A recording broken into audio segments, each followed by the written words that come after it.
청소년 부흥의 마지막 날입니다. 오늘은 갈라디아서의 말씀입니다. 갈라디아서 6장 17절입니다. 다 같이 오늘 본문 갈라디아서 6장 17절 말씀 합독하겠습니다. 갈라디아서 6장 17절입니다. 이후로는 누구든지 나를 괴롭게 하지 말라. 내가 내 몸에 예수의 흔적을 지니고 있노라. 아멘. 여러분의 사명은 무엇입니까? 하나님이 주신 사명은 여러분을 강력하게 만듭니다. 하나님의 부르심을 받은 사람들을 가만히 보면 모두 목회자로만 부르심을 받은 것은 아니죠. 성도로서 부르심을 받은 사람들을 통해서도 하나님은 중요한 일을 행하십니다. 우리는 하나님의 부르심이 우리를 어디로 이끄실지 알지 못할지라도 하나님께 순종해야 합니다.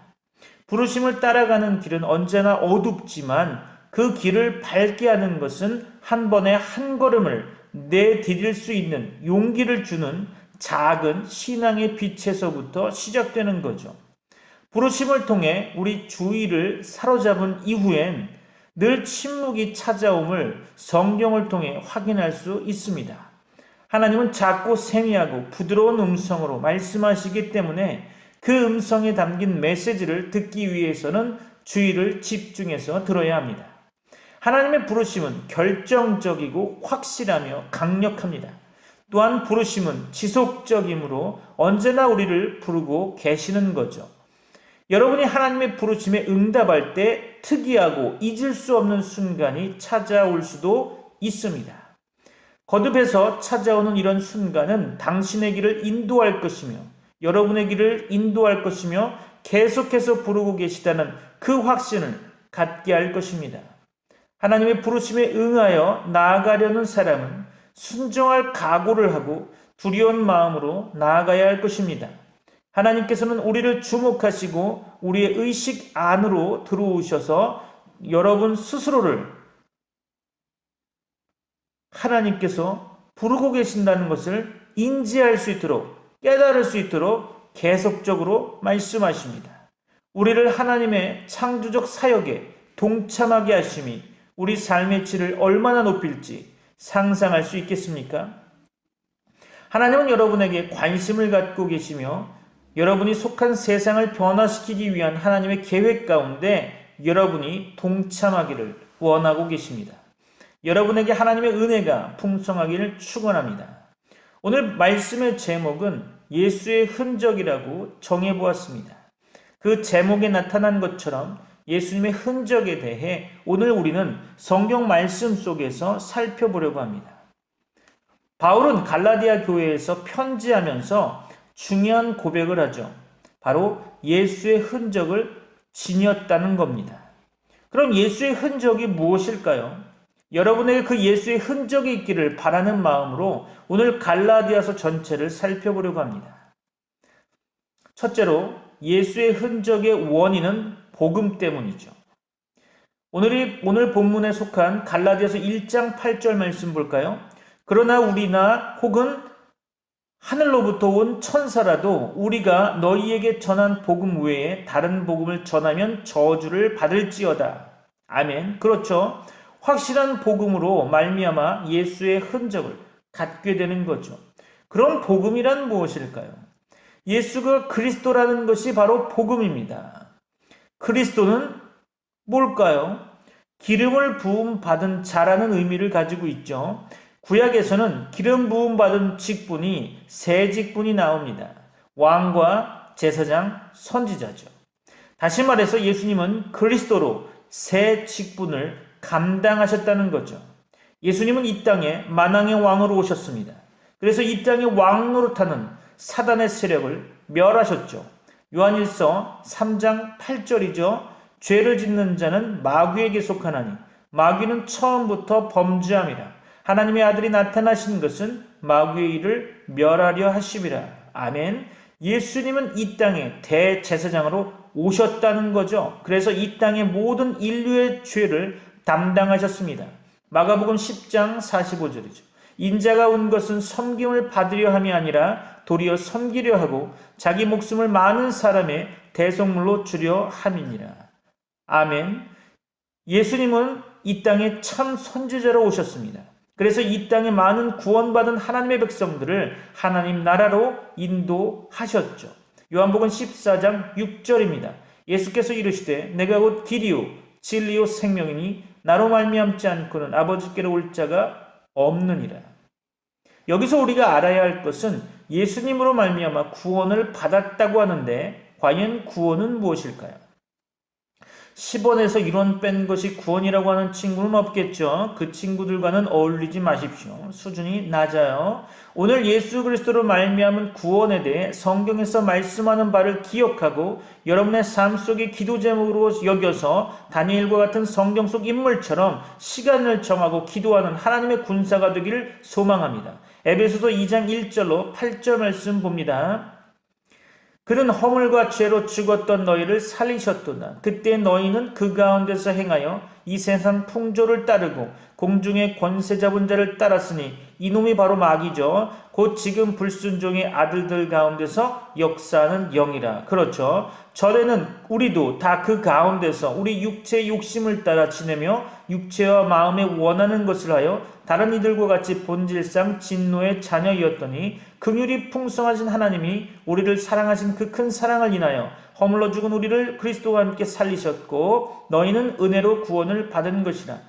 또 함께 일으키사 그리스도 예수 안에서 함께 하늘에 앉히시니 이는 그리스도 예수 안에서 우리에게 자비하심으로써 그 은혜의 지극히 풍성함을 오는 여러 세대에 나타내려 하심이라. 너희는 그 은혜에 의하여 믿음으로 말미암아 구원을 받았으니 이것은 너희에게서 난 것이 아니요 하나님의 선물이라. 믿습니까? 아멘이죠. 두 번째로 우리가 살펴볼 것은 예수의 흔적의 궁극적인 목표는 하나님께 영광이죠. 오늘 본문 속한 갈라디아서 1장 24절의 말씀 볼까요? 나로 말미암아 하나님께 영광을 돌리니라. 아멘이죠. 인간의 삶의 목적은 하나님께 영광입니다. 창세기 3장의 인류가 하나님께 범죄함으로 말미암아 인류는 하나님을 떠나 유리 방황하게 되었죠. 그 가운데 인류는 문화라는 미명하에 죄 가운데 매여 여러 욕망에 몸부림치며 살아가고 있습니다. 인간 스스로는 도저히 하나님께 갈 수 없고 알 수도 없으며 구원에 이룰 수 없었는데 하나님께서 직접 찾아와 주셔서 인류 구원 프로젝트를 시행하셨습니다. 그래서 구원받은 인간은 하나님께 영광 돌리는 삶을 살아야 하는 거죠. 여러분에게 하나님의 은혜와 복이 충만하시길 소망합니다. 세 번째로 예수의 흔적은 우리의 삶의 목적과 방향을 바꿉니다. 갈라디아서 2장 20절이죠. 내가 그리스도와 함께 십자가에 못 박혔나니 그런즉 이제는 내가 사는 것이 아니요 오직 내 안에 그리스도께서 사시는 것이라.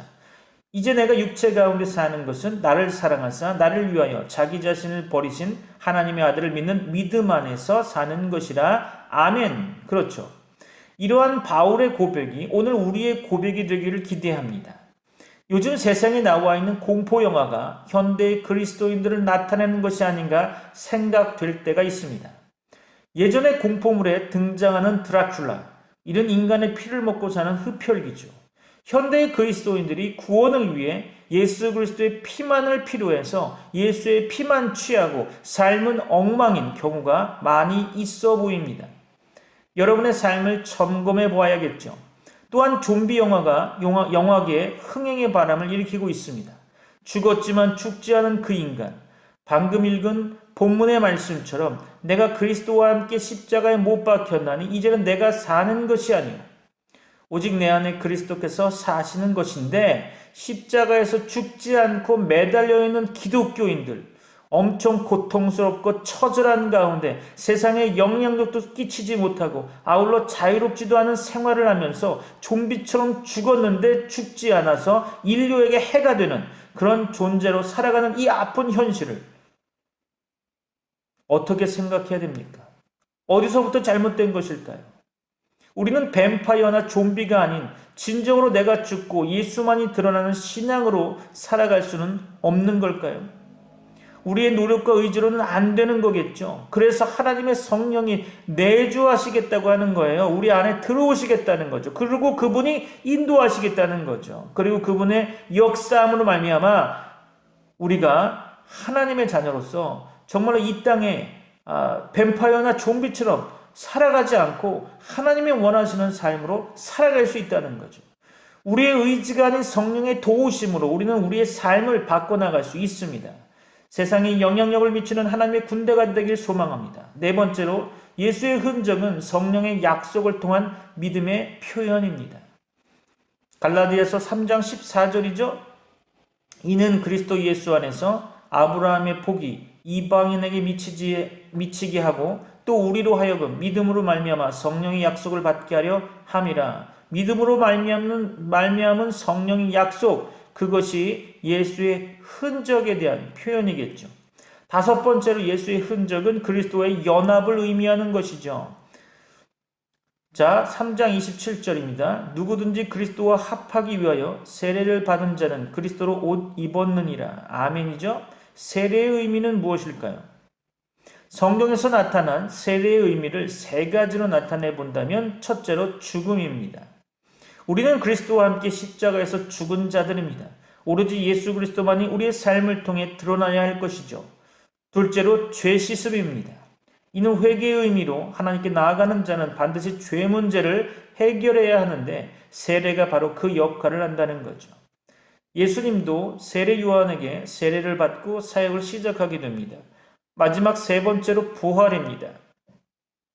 이는 세례식의 마지막 의식으로 물에서 나오는 것을 상징한다고 보는 거죠. 예수님이 부활하셨고 부활의 첫 열매가 되시는데 우리도 이 땅에서 한 번은 죽지만 우리도 천국의 소망을 두고 예수님의 부활을 우리도 믿고 세례식을 통해 부활의 소망을 확고히 하고 또한 더욱더 공고히 하는 것이라고 할 수 있겠습니다. 여러분에게 하나님의 긍휼하심과 자비하심이 경험되어지기를 소망합니다. 여섯 번째로 예수의 흔적으로 말미암아 우리의 영적 위치는 하나님의 자녀로 바뀌었다는 거죠. 4장 6절, 갈라디아서 4장 6절이죠. 너희가 아들이므로 하나님이 그 아들의 영을 우리 마음 가운데 보내사 아빠, 아버지라 부르게 하셨느니라. 여기서 우리가 조금 오해할 만한 소지가 하나 있는 게 아빠라는 표현이죠. 이 아빠라는 표현은 오해의 소지가 있는 번역이라고 저는 생각합니다. 원문에서 말하는 아빠의 의미는 지금 우리가 느끼는 그런 아빠의 개념이 아닙니다. 아버지가 없던 우리가 양자로 입적되면서 아버지가 생기게 되고 그 아버지가 생기게 됨으로 말미암아 부르게 되는 아빠의 호칭, 아버지의 호칭이 바로 이 아빠라는 단어입니다. 결코 가벼운 단어의 의미가 아니라는 거죠. 여러분이 기억하셨으면 좋겠습니다. 일곱 번째로 예수의 흔적으로 우리는 세상의 종의 멍에를 매지 않는 자유함이 보장되었다는 거죠. 5장 1절 말씀이죠. 갈라디아서 5장 1절 그리스도께서 우리를 자유롭게 하려고 자유를 주셨으니 그러므로 굳건하게 서서 다시는 종의 멍에를 매지 말라. 하나님의 은혜가 있기를 소망합니다. 여덟 번째로 예수의 흔적으로 반드시 나타나는 것이 있죠. 바로 성령의 열매입니다. 갈라디아서 5장 22절로 23절 말씀이죠. 오직 성령의 열매는 사랑과 희락과 화평과 오래 참음과 자비와 양성과 충성과 온유와 절제니 이 같은 것을 금지할 법이 없느니라. 아멘. 성령의 열매는 우리의 노력과 상관없이 예수 그리스도로 충만되어질 때 나타나는 것이죠. 인간의 이해를 넘어 하나님이 우리를 주장하시는 가운데 삶 속에 나타나는 것입니다. 여러분을 통해 사랑이 없는 곳에 사랑을 심어주는, 여러분을 통해 기쁨이 사라진 곳에 희락을 가꾸는, 여러분을 통해 분쟁이 있는 곳에 화평을 전하는, 여러분을 통해 성급함으로 말미암아 실수투성의 조직에 인내를 가르치는, 여러분을 통해 잔인함이 가득한 곳에 자비함이 드러나는, 여러분을 통해 소외된 자들에게 양선을 나타내는, 여러분을 통해 분별 없이 방황하는 자들에게 삶의 충성을 보이는, 여러분을 통해 성격이 나쁜 친구들 가운데 온유함으로 감싸는, 여러분을 통해 짐승적 본능으로 사람들을 위협하는 부류 속에 절제를 가르치는 그러한 하나님의 백성들을 오늘도 하나님은 원하고 계시고 하나님은 여러분을 통해 만들고 계십니다. 여러분에게 귀한 성령의 열매들이 나타나기를 축복합니다. 마지막 아홉 번째로 예수의 흔적으로 이제 우리의 자랑은 예수 그리스도뿐입니다. 갈라디아서 6장 14절이죠. 그러나 내게는 우리 주 예수 그리스도의 십자가 외에 결코 자랑할 것이 없으니 그리스도로 말미암아 세상이 나를 대하여 십자가에 못 박히고 내가 또한 세상을 대하여 그러하니라. 아멘. 이제는 우리가 십자가 위에 자랑할 것이 없습니다. 여러분의 삶 속에서 예수 그리스도만 나타내야 될 것입니다. 여러분의 삶 속에 예수 그리스도의 향기만 드러내야 될 것입니다. 여러분을 통해서 하나님의 백성이라는 것을 많은 사람이 알 수 있도록 여러분의 삶을 조심해야 할 것입니다. 여러분에게 하나님의 은혜와 복이 가득 넘치기를 축원합니다. 기도하겠습니다. 하나님 감사합니다. 귀한 하나님의 백성들을 불러 모아주셔서 귀한 4주간의 성회 가운데 하나님께서 함께 하시고 이들을 통해서 이 지역과 민족과 세계 열방에 하나님의 구원이 임하기를 소망합니다. 정말 하나님께서 이 땅에서 하나님께서 부르신 주의 백성들을 통하여 하나님 다음 세대에 복음이 증거되게 하시고 또 다음 세대에 하나님 나라가 확장되어 줌으로 말미암아 이 땅에 소망을 갖게 하여 주옵소서. 아버지 하나님, 마지막 때입니다. 이제는 아버지 하나님 고통과 두려움 가운데 있는 시대입니다. 곳곳에 기근과 전쟁과 전염병이 넘치는 기간입니다. 이 기간 동안에 이 시기 가운데 하나님께서 귀한 하나님의 남은 자, 하나님께서 귀하게 여기는 주의 백성을 삼아주셨사오니 이들을 통해서 세계 열방에 하나님의 살아계심과 하나님의 통치하심을 나타내어주는 귀한 하나님의 일꾼들로 삼아주시고 하나님의 군대로 세워 주옵소서. 주님께서 함께 주 믿사오며 예수 그리스도 이름으로 기도합니다. 아멘.